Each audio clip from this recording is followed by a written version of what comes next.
साला बनाम बड़ी बहस में आपका स्वागत है। मैं हूं भूपेश कोहली। आज से ठीक 45 साल पहले यानी 25 जून 1975 को पूर्व प्रधानमंत्री स्वर्गीय इंदिरा गांधी के समय देश पर आपातकाल थोपा गया था और 21 महीने की अवधि तक ये जारी रहा था।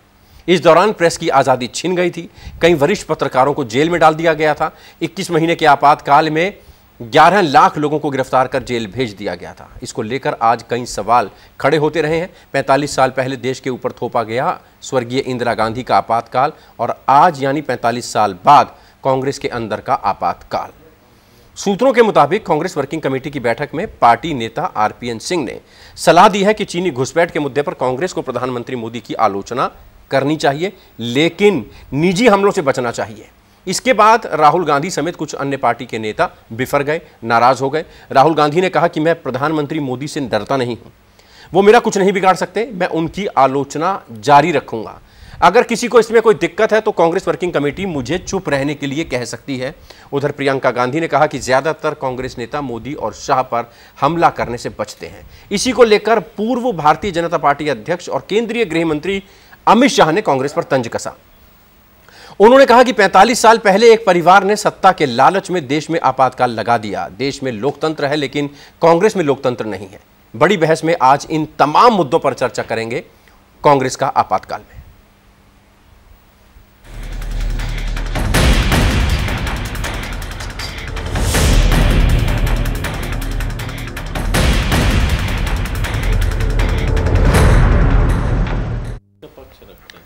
आपातकाल की बरसी पर भारतीय जनता पार्टी ने कांग्रेस पर चौतरफा हमला बोला है। प्रधानमंत्री मोदी ने कहा कि आपातकाल में देश के लोकतंत्र की रक्षा के लिए जिन लोगों ने संघर्ष किया उन्हें नमन।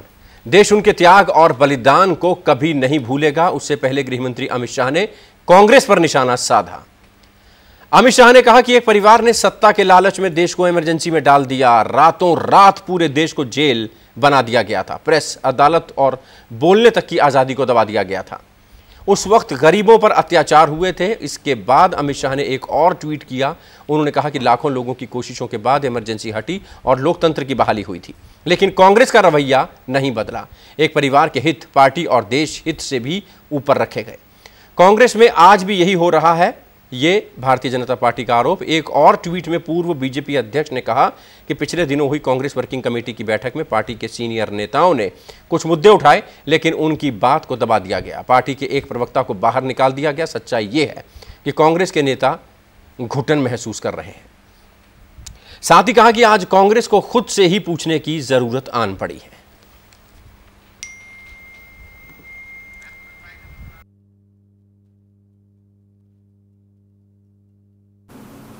पूरे देश को जेल बनाया गया था, जबरन नसबंदी की गई थी। हजारों की संख्या में ऐसे लोगों की नसबंदी की गई थी जो अविवाहित थे। पेंशन लेना हो तो नसबंदी का नंबर लाओ, तनख्वाह देना हो तो नसबंदी का नंबर लाओ। यह देश पे चल रहा था। एक नारा गूंजा था। उस समय कांग्रेस पार्टी के एक दरबारी अध्यक्ष थे देवकांत बरुआ। उन्होंने नारा लगाया था, Indira is India and India is Indira. बहुत से मुद्दे हैं जो जनता से जुड़े हुए हैं या देश से जुड़े हुए हैं, लगातार उठाती जा रही है। बावजूद इसके सरकार की तरफ से उनको लेकर के कोई कॉल नहीं लिया जाता या फिर उस तरीके का रिस्पांस अब तक नहीं मिल पाता। अब तो ये भी आरोप लग रहे हैं कि कांग्रेस पार्टी अपने में ही दो भाग में बंट चुकी है। कुछ लोग कहते हैं प्रधानमंत्री का विरोध किया जाए, कुछ लोग कहते हैं प्रधानमंत्री का विरोध नहीं करना चाहिए, और यही वजह है कि कांग्रेस पार्टी अपने मुद्दों को उतनी पुरजोर तरीके से नहीं उठा पा रही है। इसको लेकर के कुछ कहना चाहेंगे? कांग्रेस पार्टी इकट्ठी है, एक मत है और एकजुट है। भारतीय जनता पार्टी राष्ट्रीय सुरक्षा और भूभागीय अखंडता के मुद्दे से आप लोगों का ध्यान भटकाने के लिए इस प्रकार का मिथ्या और भ्रामक और दुष्प्रचार करती है। मेरा आपसे यह अनुरोध है, उनको कहिए कि विपक्ष और कांग्रेस से लड़ने की बजाय सेना के साथ होकर चीन से लड़ें। यही सच्चा राष्ट्र धर्म है। और इसी पर चर्चा करेंगे। भारतीय जनता पार्टी प्रवक्ता वैभव अग्रवाल हमारे साथ मौजूद है। कांग्रेस के प्रवक्ता सुरेंद्र राजपूत हमारे साथ मौजूद हैं। राहुल लाल पॉलिटिकल एनालिस्ट हमारे साथ मौजूद हैं। और साथ ही साथ पंकज हमारे साथ मौजूद है, बिहार सहारा समय बिहार झारखंड चैनल के संपादक हैं और देश दुनिया की राजनीति में खासी दिलचस्पी रखते हैं, नज़र रखते हैं। सबसे पहले सुरेंद्र जी आपके पास आऊँगा। राहुल गांधी को कांग्रेस के नेता नसीहत दे रहे हैं मोदी पर निजी हमले ना बोलें, क्या वाकई ऐसा है या आप कहेंगे कि बीजेपी इसको तोड़ मरोड़ कर पेश कर रही है?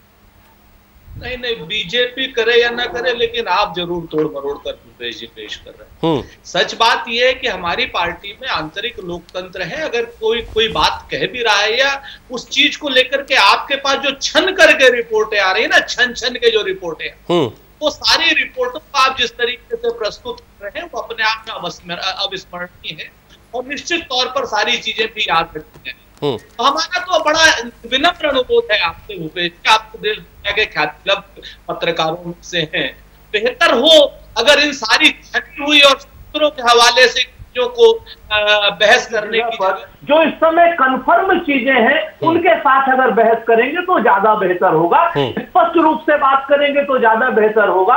हमारे और आपके बीच में भी तमाम मतांतर हो सकते हैं, लेकिन देश के मुद्दे पर सब एक है। अब सब लोग अगर आपस में एक अलग अलग तरीके की बात कर रहे हैं, लेकिन चीन से जब संघर्ष करने की बात होती तो पूरा देश एक है। उसी तरीके से राहुल गांधी जी, वर्किंग कमेटी या श्रीमती सोनिया गांधी जी या पूरी वर्किंग कमेटी में अगर बातें हो रही हैं तो उसको लेकर के आप ये कहां से निकाल आ रहे हैं कि कौन नसीहत दे रहा है और कौन नसीहत ले रहा है? ये अपने आप में मेरे ख्याल से इस वक्त सुरेंद्र जी, टाइमली है। राहुल गांधी ने यह कहा है कि कांग्रेस के वरिष्ठ नेता प्रधानमंत्री पर हमला बोलने से बचते हैं। प्रियंका गांधी ने यह बोला है कि कांग्रेस के वरिष्ठ नेता नरेंद्र मोदी और अमित शाह पर हमला करने से बचते हैं। ये वक्तव्य, ये ट्वीट भूपेश कोहली ने नहीं किए, ये वक्तव्य और ट्वीट प्रियंका गांधी और राहुल गांधी ने ये बातें कही हैं। अगर फिर वही चीज है, फिर से आप वहीं पर आ जाते हैं। अगर ये वक्तव्य आपको सूत्रों के माध्यम से पता चले हैं या अगर कोई ट्वीट है तो वो भी मेरे ख्याल से सार्वजनिक होगा। ट्वीट तो सबकी संपत्ति है, ट्वीट तो किसी की निजी संपत्ति है। जी। तो हाँ, अगर ट्वीट प्रियंका गांधी जी ने स्वयं किया है और उतना ही किया है, और ट्वीट अगर श्री राहुल गांधी जी ने स्वयं किया है उतना ही किया है, या ट्वीट श्री RPN सिंह जी ने किया है उतना ही किया है, तो निश्चित तौर पर आप इसकी बात को कर सकते हैं। लेकिन सूत्रों की जब आप बातों को करके पूरी 1 घंटे की बहस करते हैं ना आदरणीय भूपेश कोहली जी, तब हमें यह लगता है कहीं ना कहीं कि आपातकाल से भी बदतर स्थितियां हो गई हैं इस देश में। आपातकाल की तो हमने क्षमा मांग ली थी, आपातकाल तो गलत हुआ था, आपातकाल में ज्यादती हुई थी पत्रकारिता के साथ में, लेकिन आज की डेट में तो पत्रकारिता औंधे मुंह गिरी हुई है सत्ता के सामने नतमस्तक। चलिए आता हूं आपके पास। राहुल, जिस तरीके से कांग्रेस ये दिखाने की कोशिश कर रही है कि कांग्रेस में सब कुछ ठीक है, चीन के मुद्दे में पूरा देश ठीक है, तो फिर ये ऐसी बातें क्यों आती हैं? राहुल गांधी ने कांग्रेस वर्किंग कमेटी की बैठक में कहा कि कांग्रेस के बड़े नेता मोदी पर निशाना या हमला करने से बचते हैं। देखिए, जो इस तरह की जो भी चीज़ें हो रही हैं ये होनी नहीं चाहिए, और राहुल गांधी को अगर ये कहना पड़ा है तो ये बड़ी दुखद चीज़ है। यानी कि कांग्रेस के वरिष्ठ नेताओं को अपने आप को देखने की जरूरत है। आप विपक्ष में हैं, हम लोग लगातार देख रहे हैं, चाहे वो तेल के मूल्यों में वृद्धि हो या फिर जब चीन के ऊपर आक्रामकता का मामला हो, तो विपक्ष की जो भूमिका 2014 तक हम लोगों को दिखती थी वो आक्रामकता में कहीं ना कहीं कमी दिखती है हम लोगों को। तो ये इसलिए राहुल गांधी या प्रियंका गांधी की जो चिंता है वो बिल्कुल जायज़ चिंता है, क्योंकि जब आप पार्टी होते हैं आपके आंतरिक मतभेद होंगे, लेकिन अंततः आपको निर्णय के किसी एक सहमति के बिंदु पे पहुंच जाने की बात होती है। तो वो उस बिंदु पे पहुंचना पड़ेगा, और इन लोगों ने कठोर और कठिन संकेत दिए हैं पार्टी के वरिष्ठ नेताओं को। तो ये काफ़ी एक बेहतर चीज़ है मेरे विचार से। लोकतंत्र में बहुत आवश्यक है कि जो सरकार है वहाँ पे एक विपक्ष भी मजबूती से खड़े हो, वो किसी व्यक्ति परिदृश्य में उनको हटना नहीं चाहिए। देखिए, अगर आज हम लोग जब बात कर रहे हैं कि 45 साल आपातकाल के पूरे हो गए, जो 45 साल पूर्व जो घटना घटी आपातकाल को लेके, वो भारतीय लोकतंत्र के सबसे दुखद और काले पृष्ठों में शामिल है। इसमें कहीं भी कोई दो राय नहीं है। अभी आप जब दिखा रहे थे पैकेज में, तो इसमें रविशंकर प्रसाद जी एक टिप्पणी भी कर रहे थे, देवकांत बरुआ जी जो उसमें कांग्रेस के अध्यक्ष होते थे, कि किस तरह से स्लोगन्स दिए जाते थे कि इंडिया इज इंडिया और इंडिया इज इंदिरा। तो इस तरह से एक तरह से दोनों को एक बना दिया गया था उस जमाने में। व्यक्तिवाद की वो पराकाष्ठा पहुंच गई थी। उसके तमाम दूसरे जो भी नुकसानात हैं, किस तरह से दिल्ली में सारे मीडिया हाउसेस को बंद किया गया या लाखों की संख्या में लोग किस तरह से गिरफ्तार हुए, वो चीज़ें हम लोगों ने देखी है। और वो देश के लिए एक दुखद घटनाक्रम था, इसमें से कहीं भी कोई शक वाली बात नहीं है। चलिए आता हूं। लेकिन एक सेकंड, अभी इसी पे एक लाइन में कहूंगा, लेकिन हम लोग फिर कहीं ना कहीं एक अघोषित स्थिति में आज भी उसी तरफ जा रहे हैं। जब उसमें देवकांत बरुआ जी का स्टेटमेंट हो या अभी भारतीय जनता पार्टी के जो अध्यक्ष हैं जेपी नड्डा जी, अब वो कह रहे हैं कि मोदी जी ना केवल हम लोगों के नेता हैं बल्कि देवताओं के भी नेता हैं। तो जब आप लोकतंत्र में व्यक्तिवाद अगर इतना ज्यादा उच्च स्तर पे हो जाएगा तो ये इससे बचना चाहिए, ये लोकतंत्र को उस जगह से बचने की जरूरत है। चलिए, वैभव अग्रवाल हमारे साथ मौजूद है। वैभव, यहाँ पर कांग्रेस के स्पोक्स पर्सन वरिष्ठ नेता हैं सुरेंद्र राजपूत जी, उनका यह कहना है कि मीडिया भी तोड़ मरोड़ कर पेश कर रहा है और भारतीय जनता पार्टी की आदत है जो भी कांग्रेसी कुछ कहता है, अपनी राय देता है या अपनी बात कहता है, आप लोग उसको तोड़ मरोड़ कर पेश करते हैं।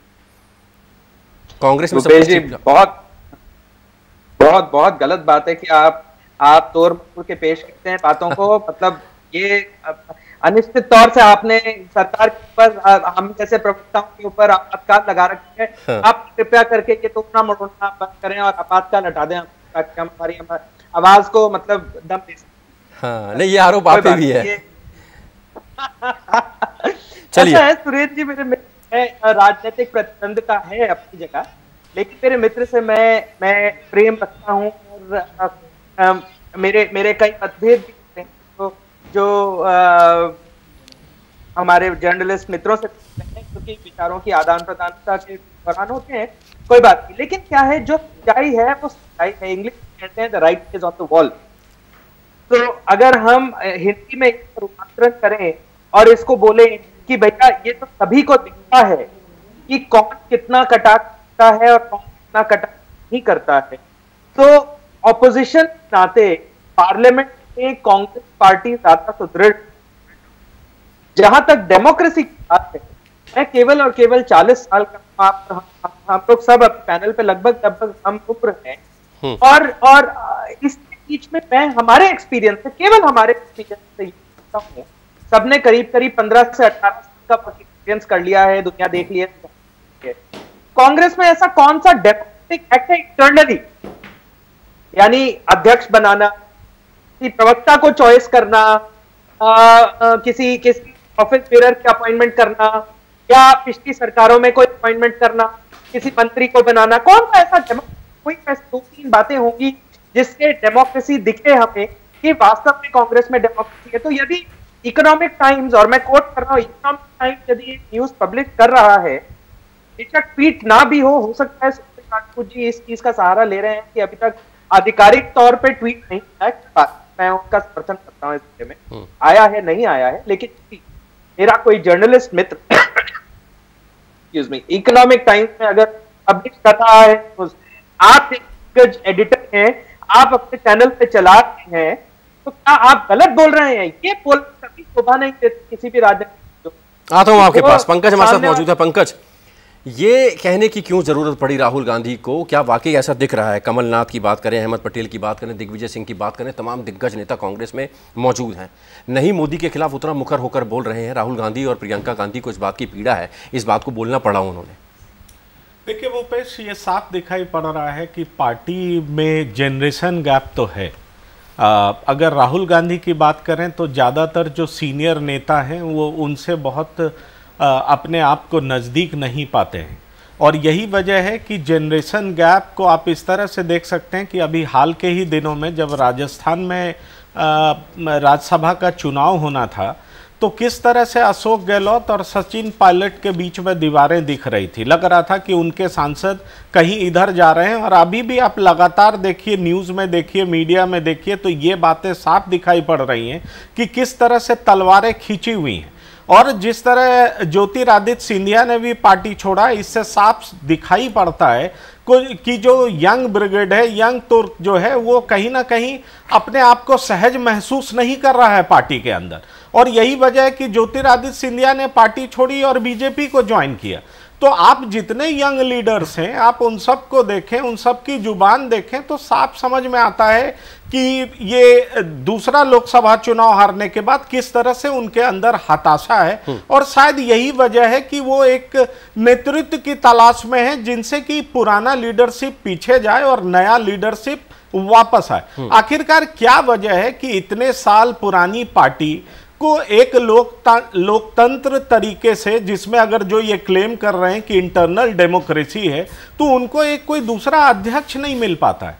जाहिर तौर पर यह बताता है कि परिवारवाद किस तरह से हावी है और उसके बाद व्यक्तिवाद किस तरह से चरम पर है। मैं आपको यह बताऊंगा कि कांग्रेस में भी नहीं है, जिस तरह से अभी ये बता रहे थे मेरे मित्र की, जिस तरह से व्यक्तिवाद पराकाष्ठा में जब किसी भी दल किसी भी पार्टी में जब होने लगता है तो जाहिर तौर पर वहां का इंटरनल डेमोक्रेसी खतरे में दिखाई पड़ता है। अब जिस तरह से जेपी नड्डा ने भी बयान दिया था, वो बीजेपी के स्वास्थ्य के लिए भी अच्छा नहीं कहा जाएगा कि ये क्या कोई राजनीतिक बयान था। वापिस लौटता हूं चर्चा पे। प्रीति पांडे समय संवाददाता हमारे साथ न्यूज रूम से मौजूद हैं। प्रीति का क्विक रिएक्शन लेंगे। प्रीति, आप प्रेस कॉन्फ्रेंस में भी जाती हैं और लगातार कांग्रेस वर्किंग कमेटी की जो बैठक चल रही थी उसमें क्या ये कांग्रेस का दर्द दिखाई दिया? क्या ये राहुल गांधी और प्रियंका गांधी का दर्द दिखाई दिया? क्या वाकई ऐसा है, क्योंकि आप कांग्रेस को लंबे समय से कवर कर रही हैं, ऐसा है कि प्रधानमंत्री मोदी और अमित शाह के खिलाफ बोलने में हिचकते हैं कांग्रेस के वरिष्ठ नेता, जो कि राहुल गांधी ने कहा? देखिए, बिल्कुल ये सवाल जायज़ भी है और हकीकत भी है। अगर बात की जाए, आपने कांग्रेस वर्किंग कमेटी का जिक्र किया है, अभी जो कांग्रेस वर्किंग कमेटी कंप्लीट हुई रिसेंटली, इसमें राहुल गांधी को एक बार दोबारा से अध्यक्ष बनाने की चर्चा हुई। अशोक गहलोत जो कि राजस्थान के मुख्यमंत्री हैं, उन्होंने खुद इस मुद्दे को उठाया, लेकिन उसके बाद ये बात हवा हो गई। जब पूछा गया प्रेस वार्ता में CWC की मीटिंग के बाद कि क्या CWC की मीटिंग में इस मुद्दे को उठाया गया, तो पार्टी के किसी नेता ने इस पर टिप्पणी करना भी ज़रूरी नहीं समझा। पूरा का पूरा ज्ञान जो था वो चीन और भारत की कोरोना को लेकर की जो स्थिति है उस पर ही केंद्रित रहा। वजह यह है कि पार्टी के अभी भी जो वरिष्ठ नेता हैं वो नहीं चाहते हैं कि यंग ब्रिगेड जो पूरी तरीके से उनको डिस्प्लेस करने के लिए तैयार से हैं। रिसेंटली जब राहुल गांधी ने इस्तीफा भी दिया था बतौर अध्यक्ष, उन्होंने संकेत दिया था कि मैं इस्तीफा दे रहा हूं जिम्मेदारी लेते हुए, आपको भी समझना होगा और आपको भी इस्तीफा दे देना चाहिए। बावजूद इसके जो पार्टी की जो सीनियर लीडरशिप थी उन्हें अपना भविष्य खतरे में दिखाई दिया, तो सब एकजुट हो गए और हुआ ये कि जो यंग ब्रिगेड अचानक से बहुत हावी हुई थी उसको डिस्प्लेस किया गया। नतीजा ये कि ज्योतिरादित्य सिंधिया, जिन्हें अपनी राजनीतिक जमीन तलाशने के लिए बहुत जद्दोजहद करनी पड़ रही थी, लाख कोशिश की गई, सोनिया गांधी से उनकी मुलाकात नहीं हो पाई और आखिरकार उन्होंने बीजेपी का दामन थाम लिया। अगर आपने अभी, जैसा कि हमारे सहयोगी और हमारे वरिष्ठ पंकज जी ने भी जिक्र किया सचिन पायलट का, राहुल गांधी से मिलने के लिए राज्यसभा चुनाव से ऐन पहले सचिन पायलट दिल्ली आ जाते। चलिए आता हूं। कांग्रेस का दामन कई वरिष्ठ जो नेता हैं वो छोड़ चुके हैं। सुरेंद्र जी, अमित शाह का कहना है कि देश में तो लोकतंत्र मौजूद है लेकिन कांग्रेस का लोकतंत्र खतरे में है, इसका जवाब? देखिए, अमित शाह जी हमारे प्रतिपक्ष के नेता हैं, विरोध पक्ष के नेता हैं, तो उन्हें यही कहना भी चाहिए। लेकिन वो क्या अपने गिरेबान में झांकेंगे कि उनके अंदर कितना लोकतंत्र है और आदरणीय नरेंद्र मोदी जी के अंदर कितना लोकतंत्र है? हम लोकतांत्रिक पार्टी है, इसका सबसे बड़ा प्रमाण भूपेश जी ये है कि आप और मैं बैठ करके कांग्रेस की इस समय हम वर्किंग कमेटी की बहस में बाकायदा अपने अपने पक्ष रख रहे हैं और कंट्राडिक्टरी बातें कर रहे हैं जी। आपकी महिला पत्रकार क्या कह रही है कि युवा नेतृत्व, ओल्ड नेतृत्व, आपके बिहार के जो क्या नाम हेड है वो कह रहे हैं कि साहब पुराना नेतृत्व ये था तो नया ऐसा था, फलाना ऐसा था। अब आपस में कंट्राडिक्टरी बातें कर रहे हैं और मैं भी आपके साथ बैठा हूं। इससे बड़ा लोकतंत्र का प्रमाण आपको नहीं मिलेगा। हम लोकतांत्रिक पार्टी हैं। आप एक बार एक काम कीजिए ना, मैं चुनौती देता हूं, आपको चुनौती देता हूं। आप जेपी नड्डा के इस बयान को लेकर के और भारतीय जनता पार्टी के आंतरिक लोकतंत्र को लेकर के आज से लेकर के और 10 दिन के अंदर एक बहस ऐसी ही करा लीजिए, आपको भारतीय जनता पार्टी का लोकतंत्र भी पता चल जाएगा और आदरणीय अमित शाह जी और श्री नरेंद्र मोदी जी का लोकतंत्र भी पता चल जाएगा। तो मैं आपसे बड़े स्पष्ट रूप से, विनम्र रूप से कह रहा हूं कि जिस तरीके से अपने अंदर के लोकतंत्र को भारतीय जनता पार्टी ने और पूरे देश के लोकतंत्र को और पूरे देश की संवैधानिक संस्थाओं को बंधक बनाने का प्रयास किया है, उसी का प्रतिफल था कि सुप्रीम कोर्ट के 5 जजेस को सड़क पर आना पड़ा और प्रेस कॉन्फ्रेंस करनी पड़ी। न भूतो न भविष्य तो ये वैभव जी, कांग्रेस में सब कुछ ठीक ठाक है, पूरी तरह से लोकतांत्रिक पार्टी है, लंबे समय से देश पर राज किया है, लंबे समय से देश को आगे लेकर जाया गया है। दुर्भाग्य भी मानती है कांग्रेस की, उसको अपने काल में आपातकाल भी लगाना पड़ा। लेकिन आपकी पार्टी में भी सब कुछ ठीक ठाक नहीं है। पंकज, जाऊंगा आपके पास। आपकी पार्टी में भी सब कुछ ठीक ठाक नहीं है। अमित शाह अपने गिरेबान में झांके, मोदी अपने गिरेबान में झांके। जवाब दीजिए कांग्रेस के आरोपों का। बहुत गलत बात है। हमें अपने गिरेबान में झांक कर देखना चाहिए। हम जो कर रहे हैं वो बिल्कुल ठीक नहीं कर रहे हैं। जनता का बिल्कुल फायदा नहीं करना चाहिए। जनता के लिए बिल्कुल काम नहीं करना चाहिए, जो कर रहे हैं बिल्कुल गलत कर रहे हैं। हमें टेलीफोन बैंकिंग करनी चाहिए। फाइनेंस मंत्रालय में निर्मला जी बिल्कुल गलत कर रही हैं कि जनता के लिए टेलीफोन बैंकिंग बंद करी हुई है और जनता के लिए अपने खजाने खोले हुए हैं। निर्मला जी बिल्कुल गलत कर रही हैं। प्रधानमंत्री मोदी बिल्कुल गलत कर रहे हैं कि अपनी जेबें नहीं भर रहे हैं, और अमित भाई बिल्कुल गलत कर रहे हैं कि अपने लोगों का फायदा नहीं करवा रहे हैं। बीबीसी के लिए तिहाड़ जेल का दरवाजा नहीं खोल रहे हैं, पैसे खाके सुशील कुमार शिंदे ने जैसे किया था, और बिल्कुल गलत कर रहे हैं। बड़ी बड़ी गाड़ियां नहीं खरीद रहे हैं, हेलीकॉप्टर नहीं खरीद रहे हैं।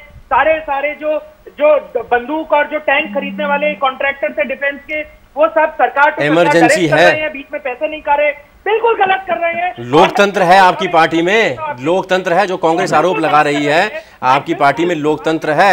यहां भी कहा जाता है कि सिर्फ मोदी और अमित शाह।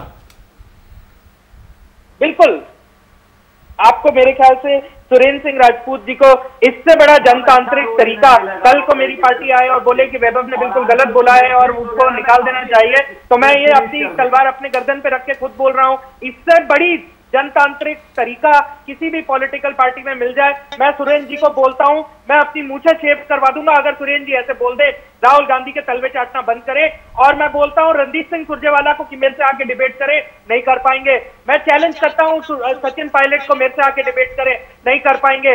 मैं चैलेंज करता हूं हम में से किसी भी प्रवक्ता को पकड़ लीजिए, किसी से भी डिबेट कर लीजिए, जनतांत्रिक मुद्दे पर अगर राहुल आरोप प्रत्यारोप का दौर जारी है, लेकिन आगे आप क्या कहेंगे इस पर, क्या रिएक्शन आपका? देखिए यही एक दुखद स्थिति है। देखिए स्थिति अब भारतीय जनता पार्टी प्रवक्ता जिस तरह से व्यंग्यात्मक रूप से सारी चीज़ों को प्रस्तुत कर रहा है, जो स्थितियां हैं अभी, देखिए कांग्रेस की इमरजेंसी के 45 साल बाद जब हम लोग अभी खड़ा होकर देख रहे हैं, तो मैं पंकज जी के बात को ही आगे बढ़ाऊंगा।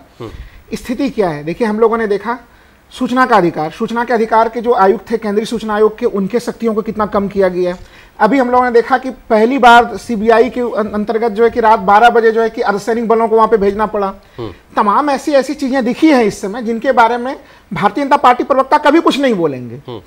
देखिए कांग्रेस के भीतर जो घटनाक्रम घट रहा है वो भी काफी दुखद है। मैं उसका ना तो बचाव कर रहा हूं ना उससे संतुष्ट हूं। देश के लिए, लोकतंत्र के लिए विपक्ष का अच्छा होना भी आवश्यक है, उसका मजबूत होना भी आवश्यक है। लेकिन जो सत्तारूढ़ पार्टी जो व्यवहार कर रही है लोकतांत्रिक संस्थाओं के साथ, उसके बारे में भी सवाल पूछे जाएंगे। और तमाम ऐसी घटनाएं एक साथ घटी हैं। अब ये बताइए, दिल्ली में दंगे हुए, दंगे जब हो रहे हैं, जो भी चार्जशीट फाइल हो रहे हैं, किसके ऊपर आप योगेंद्र यादव को अभियुक्त बना रहे हैं, जो सामाजिक कार्यकर्ता हैं उनके ऊपर आप नाम दे रहे हैं, और बाकी दूसरे लोगों को छोड़ दिया जा रहा है। सारे दृश्य हम लोगों को नजर आ रहे हैं। तो आप जब सरकार में हैं तो आपके साथ लोग क्षमतामूलक व्यवहार की अपेक्षा करते हैं। अर्थव्यवस्था के मामले में तमाम चीजें वो कह रहे हैं। पिछले साल से जब सरकार इतने प्रचंड बहुमत में आई, इन्होंने अर्थव्यवस्था को लेकर कोई भी एक बड़ा निर्णय नहीं लिया है। कोरोना के पहले ही हमारी अर्थव्यवस्था की स्थिति बड़ी गड़बड़ थी, तो उसको लेकर जो बड़े एक नीतिगत निर्णय लेने चाहिए थे निर्मला सीतारमण जी को, उस तरह के निर्णय हमको नहीं नजर आए कहीं पे भी। हम लोग दुनिया में 20 लाख करोड़, 1000 करोड़ का पैकेज सबसे पहले घोषित किया गया, लेकिन यहाँ पे 8.5 लाख करोड़ उस राशि को भी जोड़ दिया गया जो आरबीआई द्वारा लिक्विडिटी आनी चाहिए। प्रीति, यहाँ पर आपकी रिपोर्टिंग पर भी सवाल कहीं ना कहीं उठा रही है कांग्रेस कि जिस तरीके से आप कांग्रेस वर्किंग कमेटी में कवर कर रही है।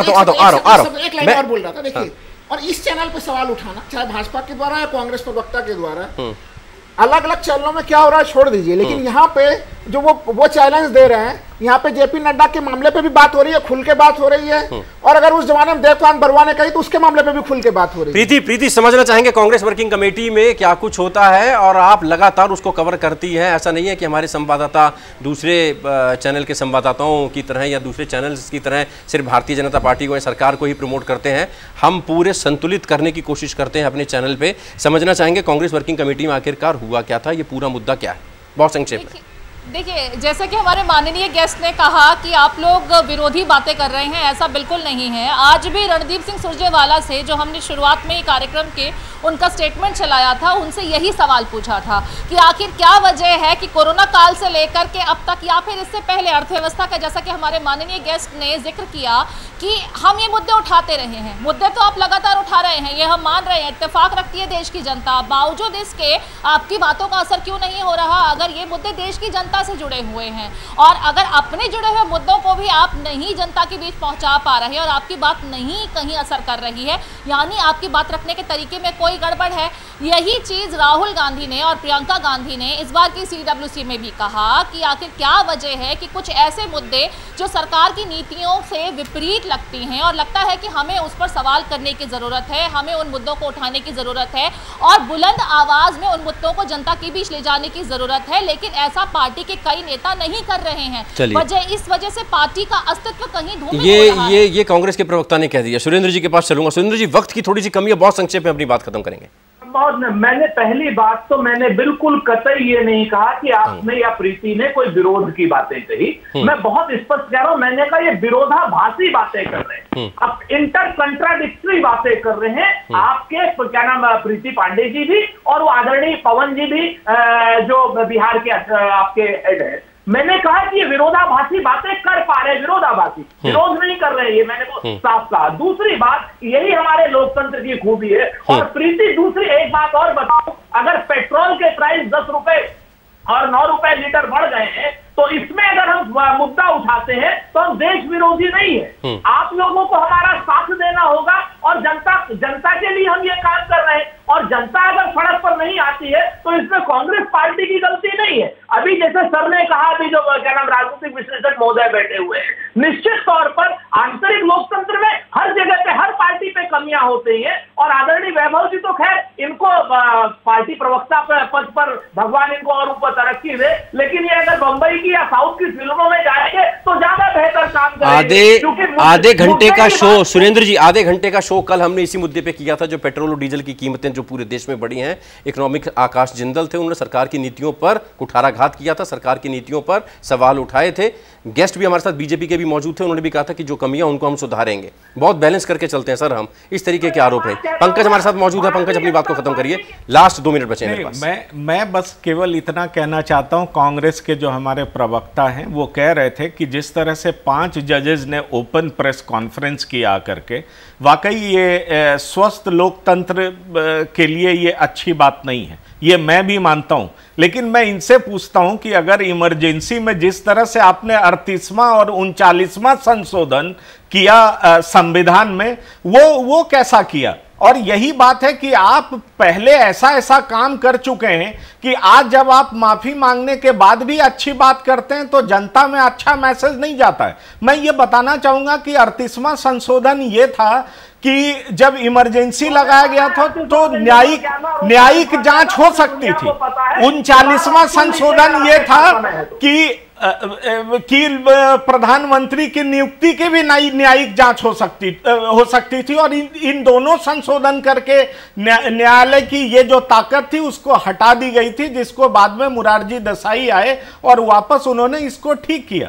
तो जाहिर तौर पर पहले भी ऐसा हो चुका, और अभी भी जो हुआ 5 जजेज आए, तो ये जरूर है कि सत्ताधारी दल जो सत्ता में आता है उसको ये सोचना बहुत जरूरी होता है कि स्वस्थ लोकतंत्र परंपरा के लिए क्या उचित है और क्या अनुचित है। यही मैं कहना, विपक्ष का स्वस्थ रहना बहुत जरूरी है, ये लोकतंत्र की खूबी है। विपक्ष अगर आवाज नहीं उठाएगा तो देश में असलियत का पता ही नहीं चलेगा, सरकार निरंकुश हो जाएगी। लेकिन विपक्ष अगर इतना बेबस होगा कि उसके नेता, उसके जो बड़े नेता हैं, वो कहीं ना कहीं आवाज उनकी दबेगी, और जो बड़े नेता हैं वो बोलेंगे कि बोलिए, आप भी बोलिए, मेरी आवाज में आवाज मिलाइए, तो ये कहीं ना कहीं आपातकाल की तरफ ही ध्यान दिलाएगा।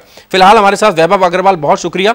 सुरेंद्र राजपूत जी, बहुत बहुत शुक्रिया, वक्त निकाला आपने। राहुल लाल हमारे साथ जुड़े रहे, बहुत शुक्रिया। पंकज, आपका भी बहुत शुक्रिया। बड़ी बहस में फिलहाल अभी के लिए इतना ही, दीजिए इजाजत। ब्रेक के बाद खबरों का सिलसिला जारी रहेगा। आप चलते रहिए सहारा न्यूज नेटवर्क के साथ। इजाजत।